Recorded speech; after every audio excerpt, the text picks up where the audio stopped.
The steel handcuffs clicked shut with brutal finality. "Where did you steal this from?" The officer's voice was cold, matter-of-fact. Candy Beth stood frozen in the center of the dining room, her wrists locked behind her back, completely unprepared for what would happen next. In that exclusive establishment 3 blocks from City Hall, surrounded by politicians and power brokers, a $23 locket was about to expose a conspiracy that had haunted the city's most dangerous woman for 27 years. Alyson Baker didn't do emotional displays. The 68-year-old matriarch of a multi-billion-dollar criminal empire had built her fortune through ruthless calculation and an ice-cold detachment that made veteran detectives look away during interrogations. Her platinum-white hair, tailored charcoal suit, and the single black diamond on her finger spoke of old power and absolute control. She had buried 3 husbands, eliminated countless rivals, and never once let anyone see her flinch. Until tonight. The waitress, badge name barely visible now as officers shoved her forward, struggled against the cuffs. Candy had worked at the Sterling Room for 8 months, every shift a step closer to paying off her nursing school loans. This job was her lifeline. She had survived 27 years in the system. She couldn't let it end like this, accused of stealing some socialite's ring she'd never even touched. "I didn't take anything," Candy said, her voice steady despite the panic clawing at her throat. "Please just check the cameras." But Alyson wasn't listening to the protest. Her eyes had locked onto something else entirely. The small silver heart locket visible just above Candy's uniform collar. The chain was thin, tarnished. The heart itself no bigger than a thumbnail. Insignificant. Cheap. Alyson's wine glass slipped from her fingers. It shattered against the marble floor, Bordeaux splashing like arterial spray across white tablecloth. The sound cut through the dining room chatter. Heads turned. Conversations stuttered and died.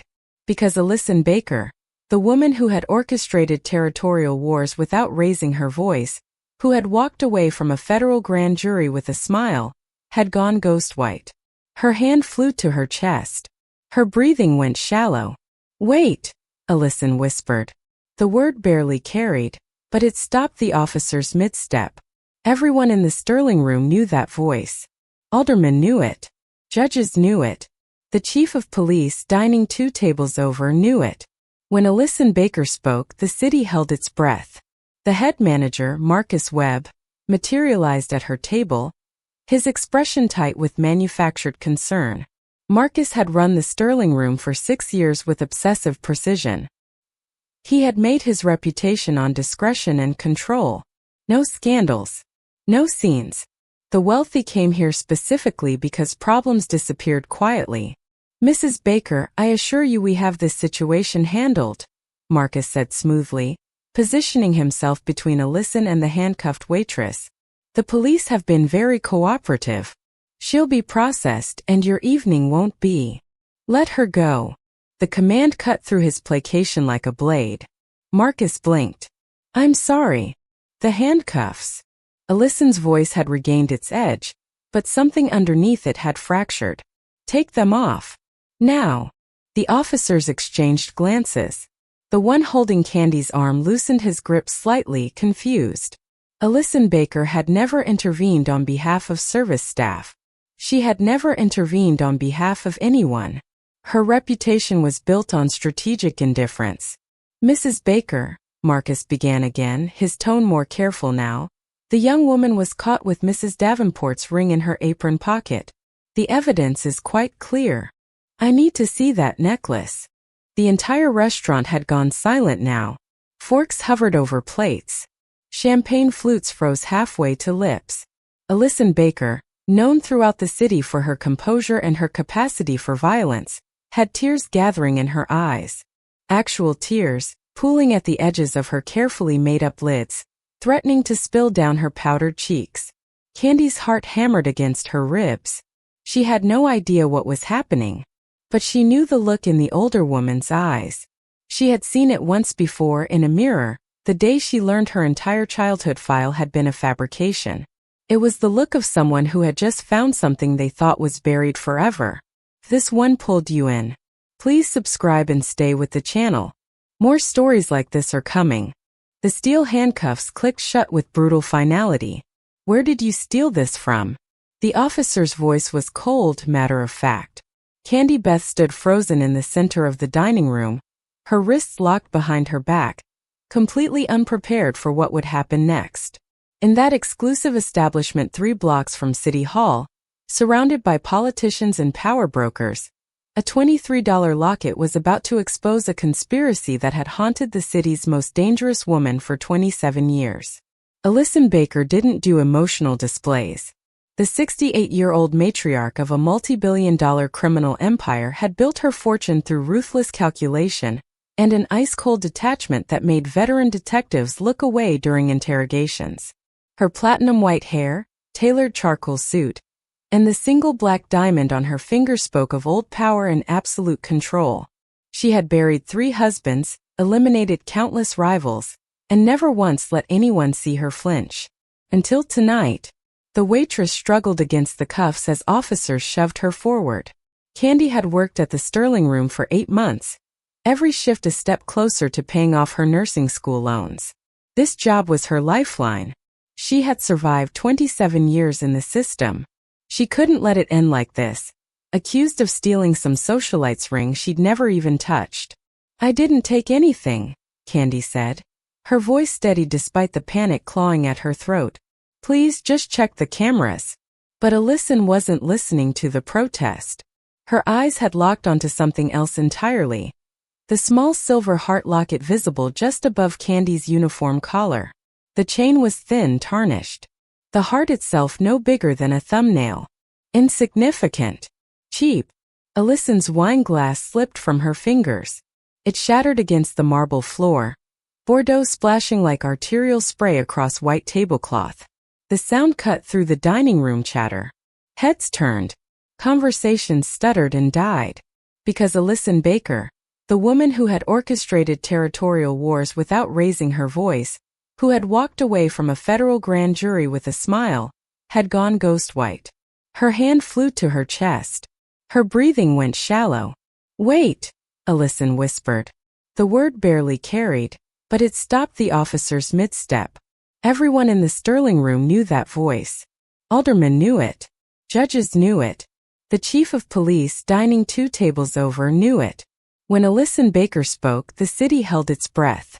Candy's eyes met Alyson's across the chaos of overturned chairs and horrified diners. For one suspended moment, the younger woman saw something impossible in the older woman's face. Not anger. Not disgust. Something far more terrifying. Recognition. Alyson Baker had tears gathering in her eyes.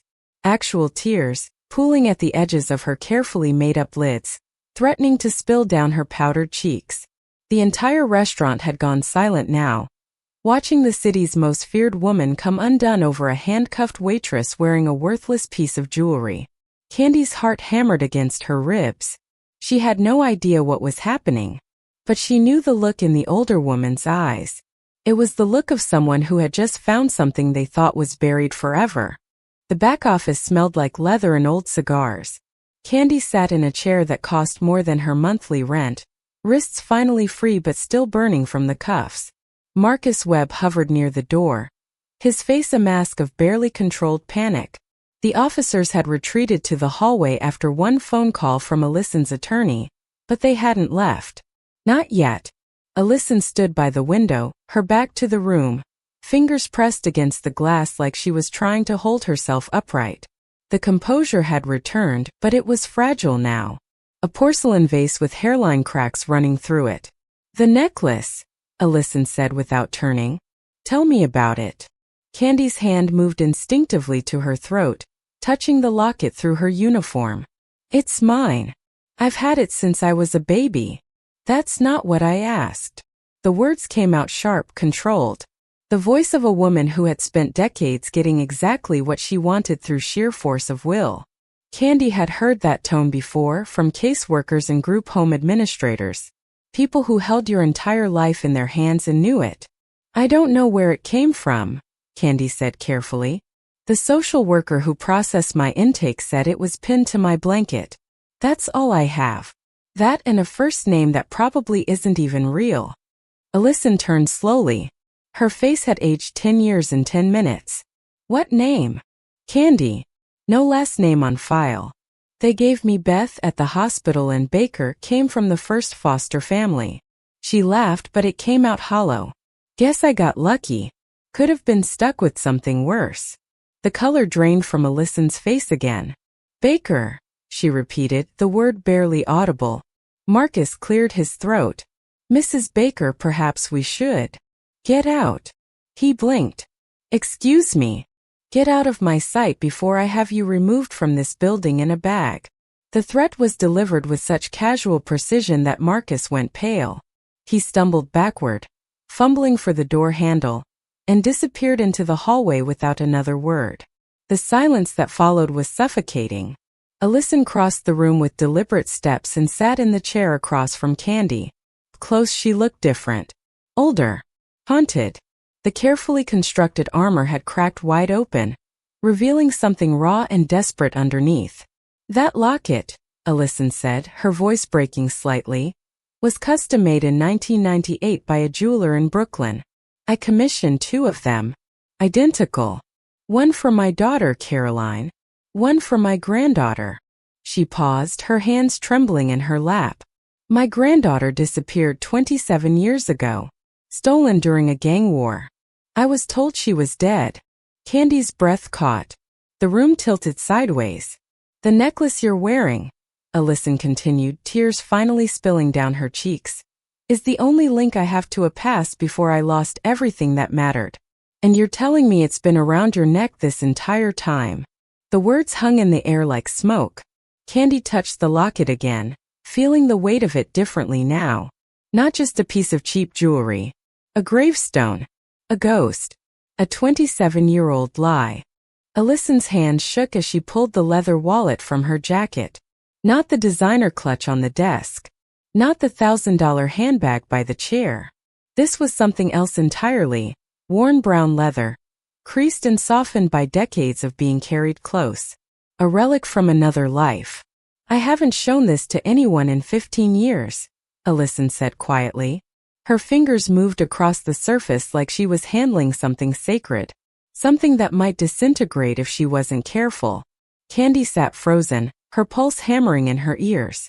Through the office door she could hear the muffled sounds of the restaurant trying to resume normal operation. Silverware clinking. Hushed conversations. The world pretending nothing had shattered. Alyson opened the wallet and removed a photograph, its edges soft and faded. She held it for a long moment, her jaw tight, before sliding it across the mahogany desk. Her name was Caroline, Alyson whispered. My daughter. Candy looked down at the photograph and felt the floor drop out from under her. The woman in the picture couldn't have been more than 25. She sat in what looked like a hospital bed, exhausted but radiant, cradling a newborn wrapped in a pink blanket. Her smile was tired and genuine and completely unguarded. But it wasn't the smile that made Candy's hands start trembling. It was the necklace. The same silver heart locket hung around the young woman's neck, catching the camera flash, identical to the one Candy touched now through her uniform. The same delicate chain. The same small heart. The same piece of jewelry that had followed her through 16 foster placements and 3 group homes. She died 6 months after that photo was taken, Alyson continued, her voice fracturing. Complications from childbirth, they said, but I knew better. She was targeted. Killed to send me a message. She paused, gathering herself. They took my granddaughter the same night Caroline was buried. Said it was retaliation. Said they'd return her when I agreed to certain terms. Candy couldn't look away from the photograph. The woman's face was a mirror held up to her own features. The same wide-set eyes, the same high cheekbones, the same shape to her mouth. It was like looking at a ghost wearing her skin. I negotiated for 3 months, Alyson said. Gave up territories. Paid ransoms. Made promises I would have killed anyone else for making. Then one morning I received a package. Her blanket. Covered in blood. They told me she hadn't survived. Tears streamed down Candy's face now. Hot and unstoppable. She tried to speak but nothing came out. Alyson reached across the desk and placed her hand over Candy's, her grip desperate and fierce. I have buried that pain for 27 years. Built walls so thick nothing could touch me. Became something cold and unbreakable, because it was the only way to survive losing everything. Her voice cracked completely. But that necklace doesn't lie. And your face doesn't lie. Candy looked up, meeting eyes that reflected her own. The same shade of brown, the same shape, the same grief that had lived unnamed inside her for as long as she could remember. I think, Alyson whispered. I've been looking at my granddaughter. Marcus Webb stood in the empty wine cellar beneath the Sterling room. His phone pressed so hard against his ear it left a red mark. His hands wouldn't stop shaking. She knows. He hissed into the receiver. Alyson Baker is up there right now with the girl. Looking at her. Talking to her. The voice on the other end went silent for 3 seconds too long. How much does she know? I don't know. But she saw the necklace. She recognized it. Marcus paced between rows of vintage bottles, each one worth more than he made in a month. Worth more than the $50,000 he'd been paid to make a baby disappear 27 years ago. This wasn't supposed to happen. You said the girl was dead. You told me she was dead. She was supposed to be. The people I paid. Well, she's very much alive and she looks exactly like Caroline Baker. Marcus's voice climbed higher. Exactly. Like her. Down to the eyes. Down to the way she stands. If Alyson runs DNA, if she starts digging, if she opens that safe deposit box. What safe deposit box? Marcus closed his eyes. He'd said too much. But it was too late now. Everything was too late. Insurance. I kept records. Photographs of the exchange. The account number where the money was wired. I documented everything in case this exact thing happened. You kept evidence? The voice turned venomous. You stupid. I kept leverage, Marcus snapped back. And right now it's the only thing keeping me alive. If I go down, so do you. So does everyone involved in this. I made sure of that. Silence again. Then, where is it? Somewhere Alyson Baker will find it if anything happens to me. I have a lawyer with instructions. An envelope that gets opened if I miss a check-in. It was a lie but a useful one. The safe deposit box was real enough. The lawyer was real. But the instructions were sitting in Marcus's apartment, and signed, because he'd never actually believed he would need them. Then we have a problem, the voice said coldly. Because if Baker starts connecting pieces, that box becomes your death sentence, not your insurance. Marcus felt ice spread through his chest. What are you saying? I'm saying the only way you survive this is if the girl disappears. Again. Permanently this time. Are you insane? She's in protective custody by now. Baker probably has half the city's security apparatus guarding her. We can't just. Then run. Tonight. Take what you can carry and disappear before Baker figures out who you really are. Marcus leaned against the wine rack, his legs threatening to give out. He'd built his entire life here. 6 years of cultivating the right connections, the right reputation. The Sterling room was his crowning achievement. Walking away meant losing everything. But staying meant something worse. Through the ceiling he could hear footsteps. Voices. The sound of Alyson Baker's security team moving through the restaurant. Locking it down. Sealing every exit. They were already looking for him. Already piecing together the timeline of who called the police, who planted the ring, who knew exactly where Candy would be tonight. Marcus looked at the service exit at the far end of the cellar. One door. One choice. One chance to run before his past caught up with him. He ran. The private medical facility was the kind of place that didn't advertise. No signs. No waiting room full of strangers. Just a discreet entrance on the 3rd floor of a building Alyson's shell companies owned, where doctors asked no questions and results appeared in hours instead of days. Candy sat on the examination table, a cotton swab still damp in the sealed tube beside her. Her hands wouldn't stop trembling. Alyson stood by the window, motionless as a statue, Her phone pressed to her ear as she spoke in clipped sentences to someone who clearly knew better than to argue. "I want the results in 3 hours," Alyson said. "I don't care if you have to wake up every geneticist between here and Boston. Make it happen." She ended the call without waiting for confirmation. The silence that followed was suffocating. Dr. Reeves, a silver-haired woman in her 60s, moved efficiently between them, labeling vials and preparing samples. She had the detached professionalism of someone who had seen too much to be surprised by anything. "The chain of custody will be airtight," Dr. Reeves said without looking up. "Legally admissible if you need it to be." "I'll need it to be," Alyson replied. Candy found her voice, though it came out rough. "What happens if the test is positive?" Alyson turned from the window. Her face was still a careful mask, but something underneath it had shifted. Something desperate and terrified and hopeful all at once. "Then everything changes. And if it's negative?" The question hung in the air like smoke. Alyson's jaw tightened. "Then I've spent 27 years mourning a ghost, and you've spent 27 years wearing a dead woman's jewelry by coincidence." She paused. "But I don't believe in coincidences." 3 hours felt like 3 days. They waited in a private room with leather chairs and abstract art that probably cost more than Candy's entire education.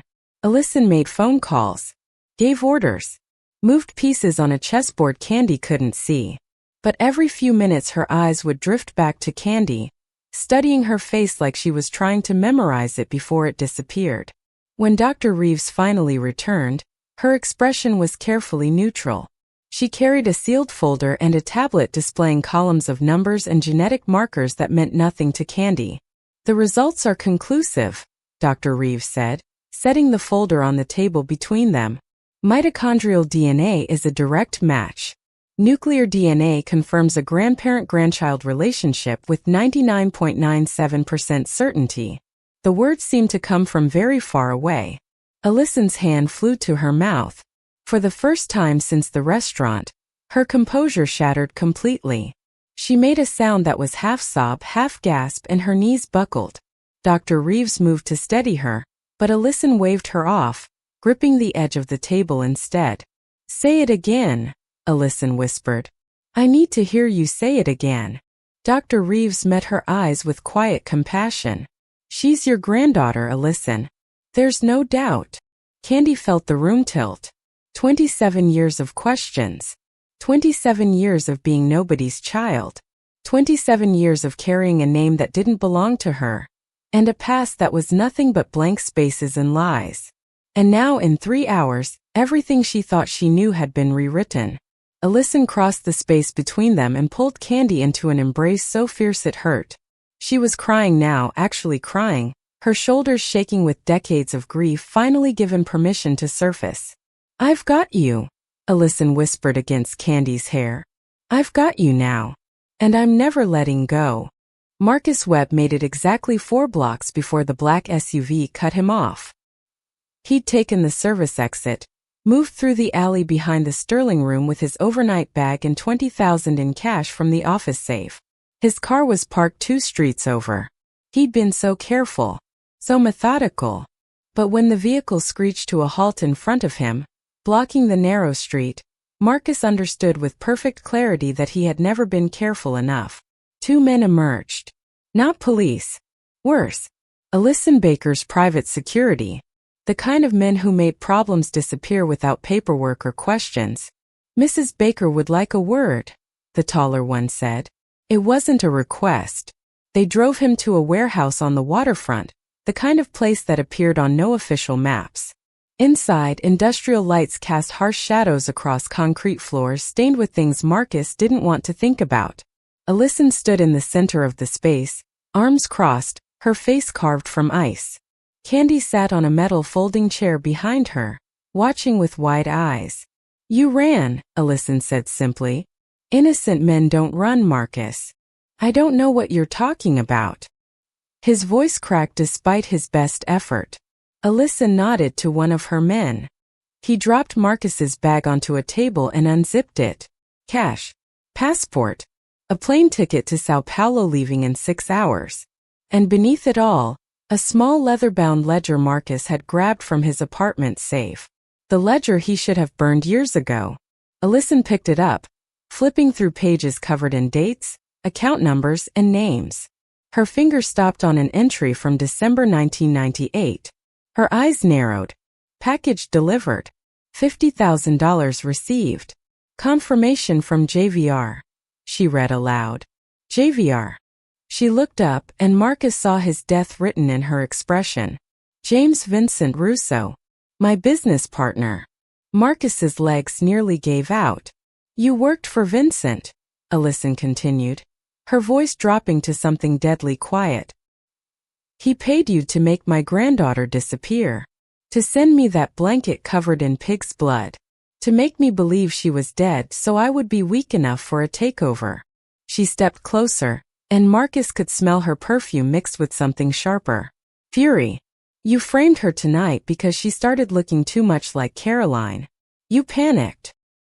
He said she was dead, Marcus whispered. Vincent told me the people he sold her to. Sold. The word came out like a gunshot. To a couple upstate.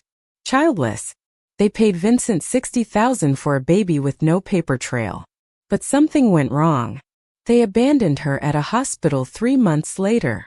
Marcus was talking too fast now, words tumbling out in a desperate cascade. I didn't know she was alive until she applied for the job. When I saw her face, I knew. I tried to warn Vincent, but he said to handle it quietly. Frame her for something. Get her arrested and moved out of the city before you noticed. Alyson turned to Candy, whose face had gone white. You were sold. There's more, Marcus gasped. The ledger. There are others. 12 families Vincent eliminated over 2 decades. Heirs. Rivals. Anyone who threatened his position. It's all documented. Every transaction. Every body. Alyson took the ledger and handed it to one of her men. Make copies. Send one to my attorney. One to the district attorney. One to the federal prosecutor I keep in my pocket. What about me? Marcus asked, hating how small his voice sounded. Alyson smiled, and it was the cruelest thing he'd ever seen. You're going to testify. You're going to give them everything they need to bury Vincent Russo so deep, he never sees daylight again. She leaned in close. And then you're going to spend the rest of your miserable life looking over your shoulder, wondering if I've decided you've outlived your usefulness. She turned and walked toward the exit, one arm around Candy's shoulders. Wait, Marcus called out. What's stopping me from running again? Alyson paused at the door. The fact that I now own every aspect of your existence. Run and I'll find you. Stay silent and I'll find you. The only way you survive is by being useful. The warehouse door slammed shut, leaving Marcus alone with men who had no reason to be gentle. His death sentence had just been commuted to something worse. A lifetime of waiting. Vincent Russo's arrest happened at dawn, coordinated across 3 locations simultaneously. Federal agents hit his penthouse on Park Avenue while forensic accountants seized files from his office downtown. By the time his attorney arrived, Vincent was already in handcuffs, watching 2 decades of carefully hidden crimes spill into the light. Alyson watched the news coverage from her study, a glass of scotch untouched on the desk beside her. Candy sat across from her, still processing the fact that her entire existence had been a transaction recorded in a leather ledger. The district attorney is calling it the largest RICO case in state history, the news anchor announced. Charges include racketeering, conspiracy to commit murder, human trafficking, and fraud spanning 20 years. Sources say the evidence came from an internal whistleblower, whose testimony is expected to dismantle the entire criminal network. Alyson turned off the television. Marcus is singing like it's his last performance, she said quietly. Every name, every transaction, everybody. The prosecutors are building cases against 43 individuals across 6 states. Will it stick? Candy asked. With what I gave them, Vincent will die in a cell. Alyson's voice carried no satisfaction, only cold certainty. The others will scatter like rats, but my people will find them. Legal channels where possible. other methods where necessary. She opened a folder on her desk, sliding it across to Candy. Inside were photographs, financial records, and surveillance reports. Faces Candy didn't recognize, but Alyson clearly did. Men in expensive suits. Women with political connections. People who had built empires on the bones of families like hers. These are Vincent's collaborators, Alyson continued. The ones who helped him orchestrate the hostile takeover. The ones who benefited when I was too broken to fight back. She tapped one photograph. Judge Carmine. He sealed adoption records and made birth certificates disappear. I've sent evidence of his corruption to the Judicial Oversight Committee. Another photograph. Senator Michaels. He blocked investigations into Vincent's operations for 15 years. The FBI has recordings of him accepting bribes. Another. Dr. Patricia Chun. She falsified medical records and death certificates. The medical board will revoke her license by Friday. Candy stared at the faces, feeling something cold settle in her chest. You're destroying them. I'm holding them accountable, Alyson corrected. There's a difference. I'm not planting evidence or fabricating charges. Everything I've given the authorities is true, documented, admissible in court. She paused. I spent 27 years becoming something ruthless because I thought it would protect what I loved. It didn't. So now I'm using that same ruthlessness to burn down the system that took you from me. Candy looked up. What about the couple who bought me?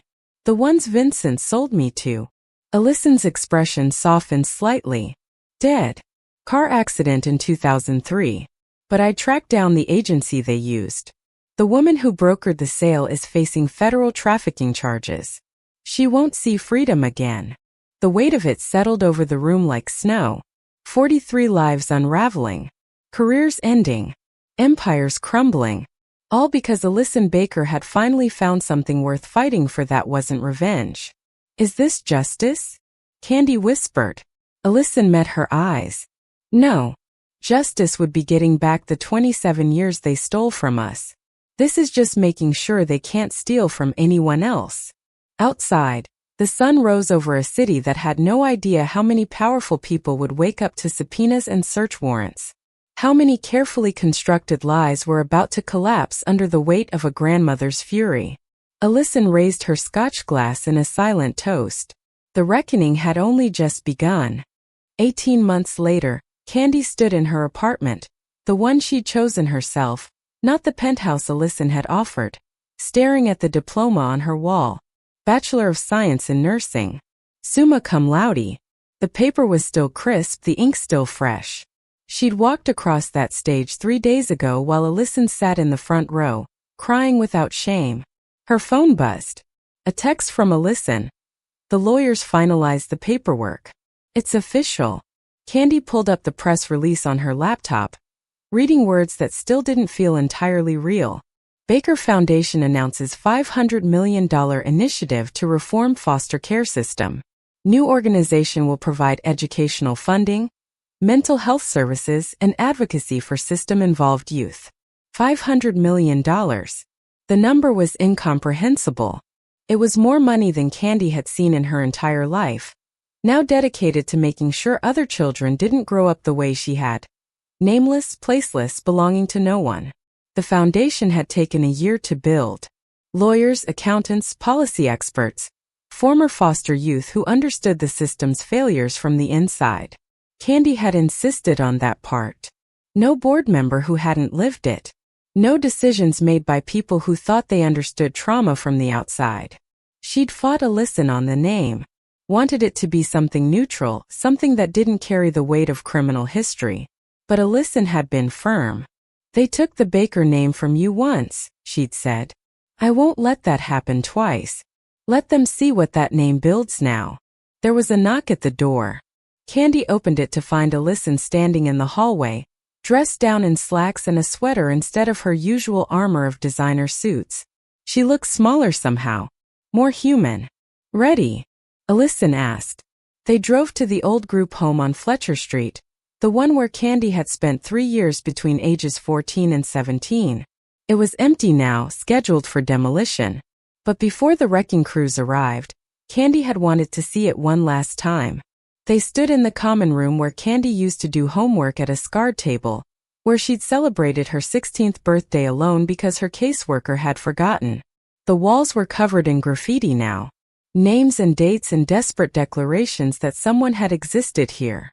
I used to imagine what my life would have been if someone had come for me, Candy said quietly. If there had been family somewhere looking, wanting me back. Allison's hand found hers. There was. I just didn't know where to look. I know that now. Candy squeezed back.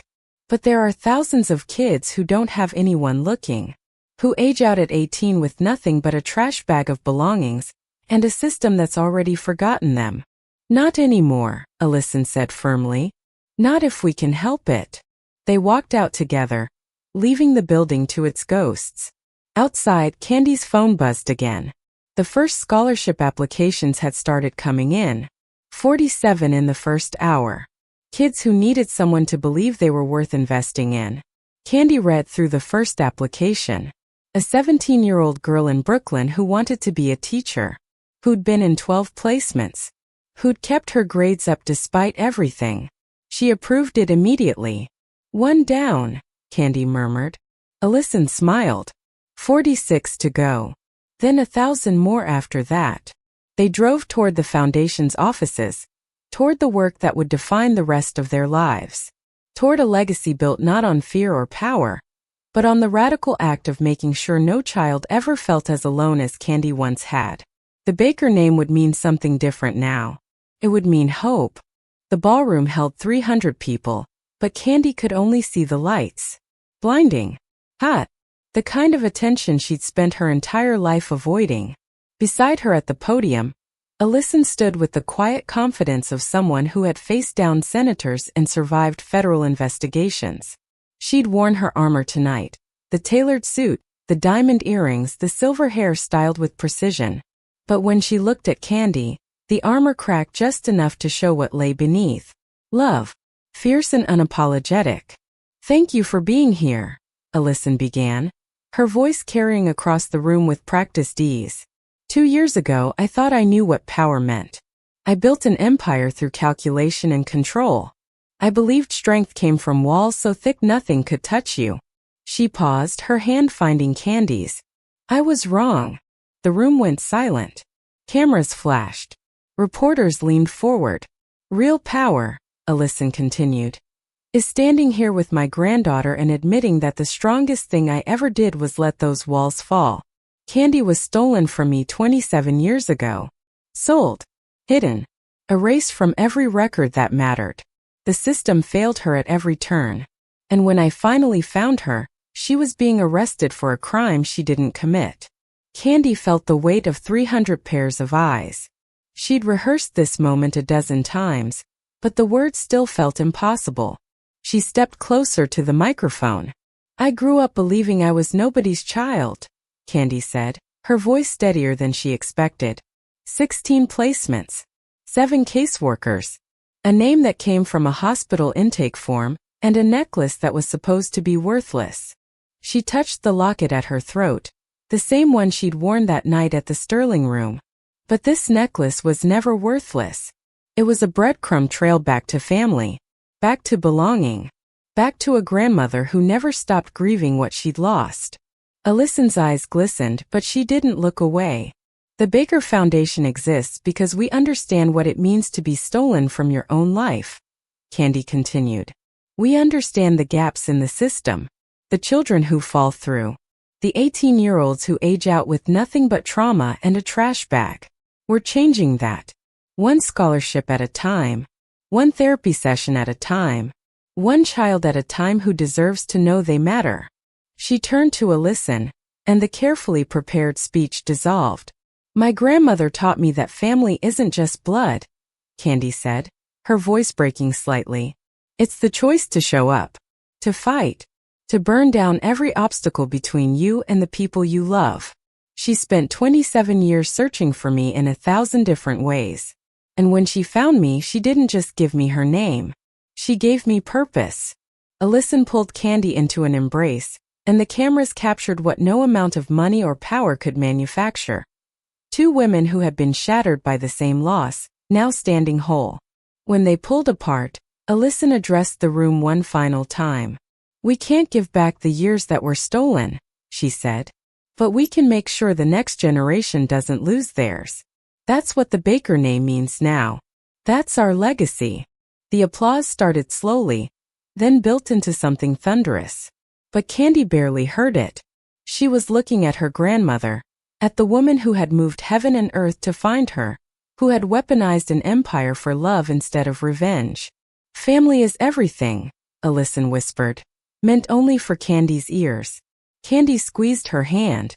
"Everything," she agreed. And for the first time in 27 years they both believed it. If you enjoyed this story and felt the tension, please consider subscribing. It really helps the channel. And more Mafia stories are on the way.